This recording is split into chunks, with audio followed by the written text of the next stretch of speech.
سابق وفاقی وزیر فواد چودھری کہتے ہیں کہ پی ٹی آئی کو سوشل میڈیا پر منفی مہم چلانے والوں سے لا تعلق ہونا ہوگا۔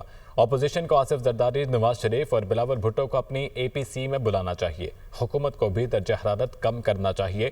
پروگرام ٹونائٹ ود سمر عباس میں گفتگو کرتے ہوئے ان کا مزید کہنا تھا کہ تحریک انصاف کی موجودہ لیڈرشپ نے ہر موقع پر مولانا فضل الرحمان کو چکمہ دیا۔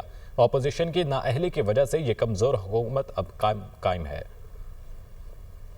سچی بات تو یہ ہے کہ جب یہ مذاکرات شروع ہوئے جو پی ٹی آئی اور حکومت میں، تو اس وقت بھی میری کچھ نون لیگ کے جو دوست ہیں میرے، ان سے بات ہو رہی تھی، اور میں نے ان سے یہ کہا کہ بہت بہتر ہوتا کہ اگر آپ مولانا فضل الرحمان کو، اچکزئی صاحب کو، ان لوگوں کو بیچ میں ڈالتے۔ حکومت کوئی نیچے لانے میں انٹرسٹڈ ہے، درجہ حرارت ابھی تو لگ رہا صحیح ہے ہے۔ کہ حکومت بڑھانے میں انٹرسٹڈ ہے۔ یہ جو لیڈرشپ ہے پی ٹی آئی کی، اس میں صلاحیت نہیں ہے کہ دیکھیں، پہلی بات تو یہ کہ قد بھی نہیں ہے۔ اب آپ مولانا فضل الرحمان کو دیکھیں، وہ سلمان راجہ سے بات چیت کریں گے۔